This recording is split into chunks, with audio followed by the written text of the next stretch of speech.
Waziri, ni kwamba sasa hivi kuna taarifa za dhahabu iliyopatikana Kakamega yenye thamani ya takriban shilingi bilioni 680. Je, kwanza taarifa hizi ni za ukweli, ni za uhakika au la?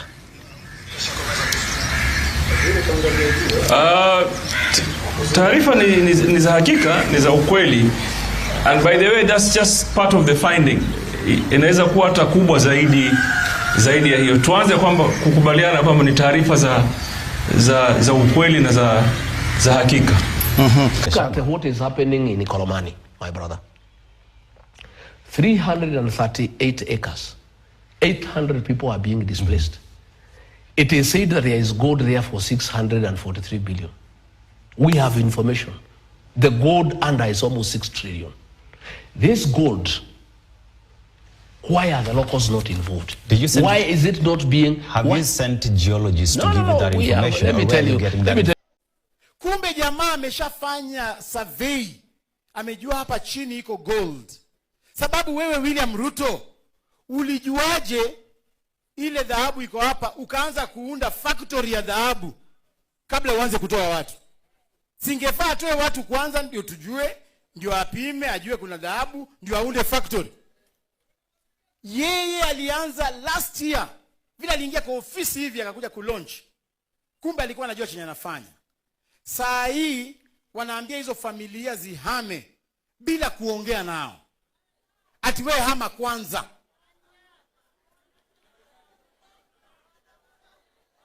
Na mtaharuki imetanda eneo bunge la Ikolomani, kaunti ya Kakamega, baada ya watu watatu kuuawa kufuatia makabiliano makali kati ya wakazi na polisi.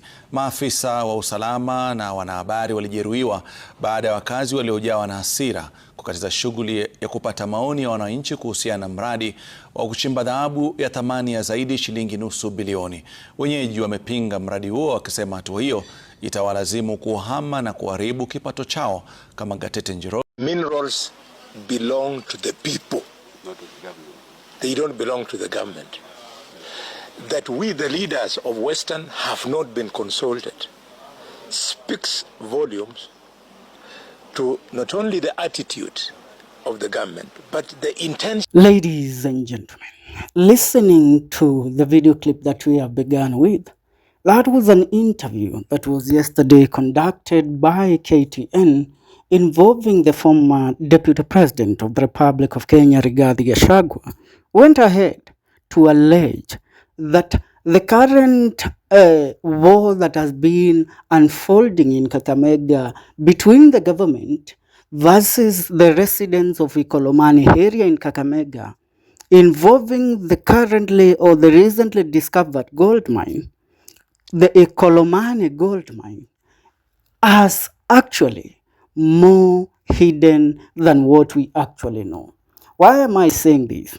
You know, RIGATHI Gachagua tells us, we were told that the gold that was discovered in Ikolomani is approximately about 600 billion Kenyan shillings. But according to RIGATHI Gachagua and the intel that he has, it tells us that the said gold is worthy over 6 trillion Kenyan shillings. Ladies and gentlemen, do you know how much is 6 trillion? 6 trillion is an amount of money that can fund the economy or the budget of the Republic, the financial budget of the Republic of Kenya for exactly over 3 years. Now, according to RIGATHI Gachagua, that is the amount of gold or the amount of money that the gold that was discovered in Ikolomani can produce. And we actually have to sit back and ask ourselves this question. Why is the issue of the Ikolomani gold becoming one of the most talked about stories in the Republic of Kenya? Now, allow me to actually tell you that there is more than what meets the eye. The reason I'm saying this, in October 7th, 2023, it is when the gold mine was discovered. And in October this year is when the government of Kenya actually revealed to the people of the Republic of Kenya the worthiness of the said gold that was discovered in Ikolomani. where they revealed it is worthy over 600 billion Kenyan shillings. Ladies and gentlemen, as you all know, President William Ruto, is he a man that is known of speaking the truth? Remember, the said gold is actually located in a land that is approximated to be about 368 acres of land. And the people or residents that live in that area in Ikolomani are currently being displaced. And that is why you have seen unfolding war or chaos between the government and the people of Ikolomani, which recently led to the death of over 5 people. Now, allow me to take you back to the year 2023, when actually this gold was discovered. Now, when a company based in London called the Shanta Gold discovered the said gold mine, it was actually kicked out of the country. The reason this company was kicked out of the country is because it rejected a deal that was presented to them by the government of Kenya to actually lie to the people. But after it was kicked out and it realized what it was going to lose, the company renegotiated with the government, and they actually decided, you know what, to front the 600 billion figure to the people of the Republic of Kenya, actually deviating from the previous worth of the said gold that had been discovered in Ikolomani, which is about 6 trillion Kenyan shillings. Now, reading from a certain article that was written on October 7th, 2023, a London-licensed explorer, Shanta Gold, has been asked to stop its operations in Kakamega County after discovering deposits of high-grade gold. Speaking at an event on Saturday, October 7th, the Kakamega governor, Fernandez Barasa, asked the company to pack their equipment and leave the county. According to Barasa, the company had asked residents of Ikolomani, where the deposits were discovered, to leave their land without any resettlement plan. Now, Shanta Gold has been engaging in exploration activities in Kakamega for the past 15 years, and they had just announced they found their first gold deposits in the area. This is a message to Shanta Gold. Pack your belongings and go. There is no way you will come here and tell the residents to vacate their land without consulting the county government or the leadership of Ikolomani, Barasa said. Now, that was Barasa speaking in the year 2023 on October 7th. And currently, as we speak in December 2025, he is the man that has actually given a go-ahead to the said company that he was kicking out of Kakamega to proceed with the said mining of the said gold. Now, at the same time, Barasa lamented that the people of Ikolomani would lose their sources of income if the county government allowed the explorer to mine gold in the area. Additionally, he stated that the company intended to mine gold from the region and transport it to a gold refinery in Siaya County. A move he noted would benefit others instead of the locals. I know that the youth from Ikolomani depend on gold mining, but there is a company called Shanta Gold who have been here for over 15 years doing exploration of gold, the governor stated. The other day, they released a report stating that we have some gold deposits here in Ikolomani, but they want to take it to a factory that is doing gold processing in Siaya. That is something we have decided to oppose as the people of Kakamega, Barasa stated. Now, further, the Kakamega governor argued that the company had issued with an exploration license but did not have a mining license. In March 2023, a UK-based gold mining company, KAKAMEGA Gold PLC, revealed that it had discovered gold worthy over 741 million in Kilimapesa Hill in Narok. KAKAMEGA Gold Chief Executive Officer CEO Robbie McCray stated that the gold discovered was a new high grade that would expand their shares by 23%, adding that they expected to find more of the high-grade gold deposit and expand their activities at the mine. Now, Mining Cabinet Secretary then Salim Vuria on October 4th, 2023, ordered for the shutdown of 3,000 companies, including illegal miners and mineral dealers. CS Vuria said there will be an engagement forum to discuss how the business can operate like any other in the country within the legal framework. Ladies and gentlemen, we are speaking of a government that is currently now embracing people that it didn't want anywhere near the said gold in Ikolomanj. In the year 2023, the governor of Kakamega County himself, Fernandez Baraza, led the people of Ikolomanj to oppose Shanta Gold company from mining the said gold that was actually discovered in Ikolomanj.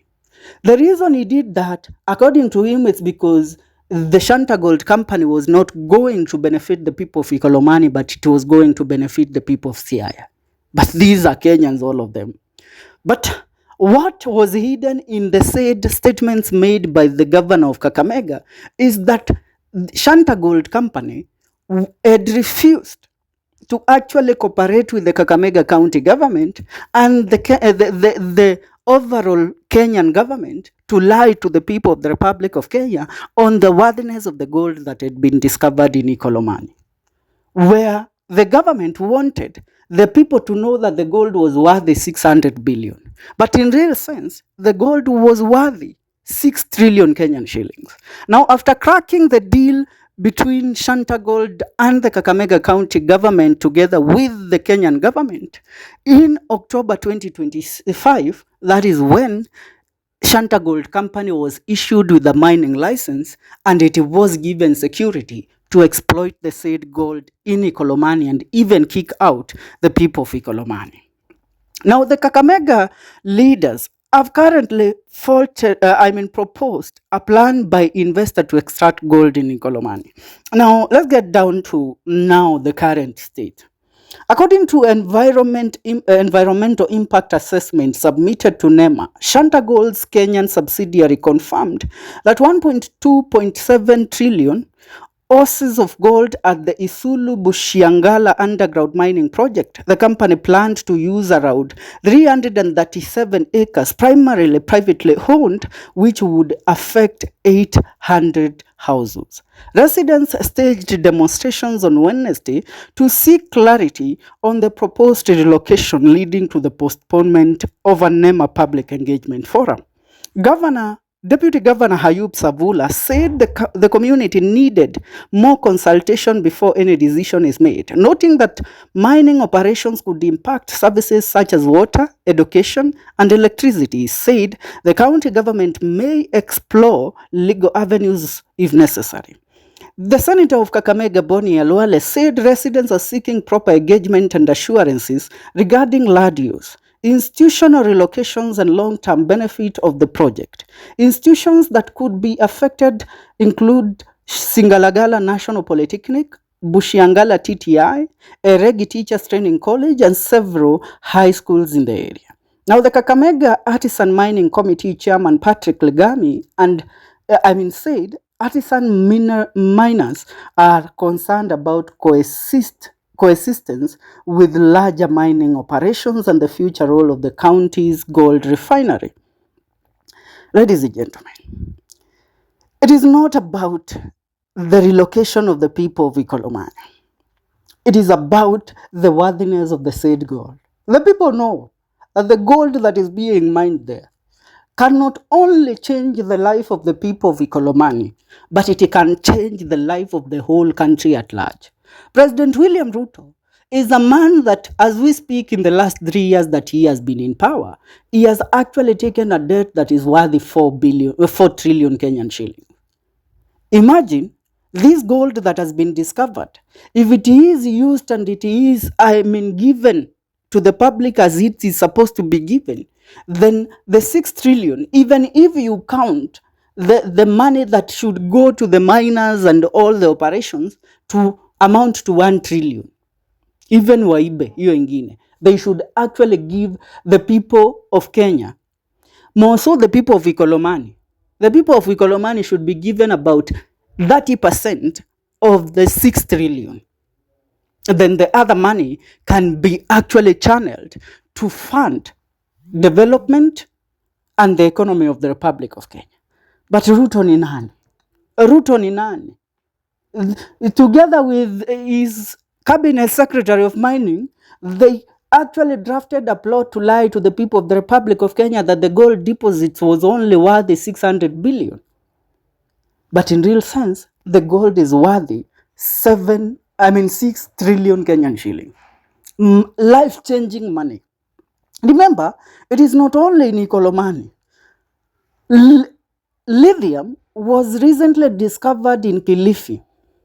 And until date, that lithium, which was estimated to be over 10 trillion Kenyan shillings, we have never known how the mining is going or how the people of Kenya will benefit from it. One thing for sure, William Ruto is benefiting from mining operations in this country, taking home 80% of the money that comes from these mining activities that are happening in the Republic of Kenya. I always ask myself, how much is enough for William Ruto? And that is why this man, you find him funding a by-election with about 1 billion Kenyan shillings in Bere North, because he knows how he is retaining or he is getting his money back through exploiting natural resources that God has blessed this country with. Now, as of today, the Nairobi Senator, Edwin Sifuna, held a meeting between him and other senators that come from the western region of Kenya. And the talks revolved around the Ikolomani gold. Now, the Orange Democratic Movement, ODM Senator Edwin Sifuna of Nairobi and Geoffrey Osotsi of Vihiga engaged with the elders from the Mlembe region to address the Ikolomani gold mining issue and other challenges affecting the area. The discussions, which took place on Thursday, December 11, 2025 at Shanta Hotel, focused on enhancing accountability and ensuring benefit sharing in gold mining operations planned in Ikolomani and Vihiga County by Shanta Gold, including the need for genuine public participation in the decision-making process. And I read what the senator said. Greater accountability and benefit sharing in the gold mining activities in Ikolomani and Vihiga County, where Shanta Gold intends to undertake mining, including the needs to hold genuine public participation. They stated, the consultations brought together elders under the Luhya Elders Forum, a body representing leadership and wisdom from all 38 constituencies of the Luhya community. Today, I joined our respected elders under the Luhya Elders Forum, a body that brings together wisdom and leadership from all 8 constituencies of our great Luhya nation, they added. Now, during the meeting, the senators also briefed the elders on the current activities within the ODM party and clarified issues raised by the community, emphasizing the party's commitment to addressing local concerns. But let's speak about the stalemate. The foreign company has been granted access to the mine the resource, leading to push and pull situation with the locals, who are facing eviction to make way for the mining operators. This has resulted in a confrontation between the police and young men who have traditionally depended on the gold mining for their livelihoods and have used customary methods to extract it. One thing for sure, the Ikolomani gold scandal, it is going to be one of the greatest scandals in the Republic of Kenya and one of the greatest loot of our natural resources in this country, if it is not taken deeply into consideration. Mnaweza dhani Gachagua akiwaambia eti gold ni ya 6 trillion, mnamchukulia ndogo. But imagine what, not even 6 trillion, imagine what 1 trillion can do for Ikolomani or Kakamega County alone. Imagine what it can do. How many youths can be employed through the job creation that can be created through the said money? Currently, the problem is the government, the national government, is taking the largest share. The county government wants to take also its share. the local leadership, also the MCAs and MPs, want to eat also their largest share. And that is where now the locals find themselves left in between, actually fighting on what how will we benefit after this gold mining operation. Ladies and gentlemen, ukiona cha mwenzako chanyolewa, tia chako maji. I really ask our leaders, how much is enough for them? How much is enough for them? Munaiba over 5 trillion in just one area of mining. And then munakuja bado munakopa deni ya 2 trillion or 4 trillion in a year, expecting we to pay those debt, yet you people are the greatest beneficiaries of the loot of this nation. Mulikuwa mnasema golden bag scandal. What is going to unfold in Ikolomani? It's going to be bigger. It is going to be times 10 or times 50 of what happened back in the golden bag scandal era. Ladies and gentlemen, I would love to hear your sentiment. Leave a comment in the comment section. See you in our next video. This is the Kenyan Daily Report.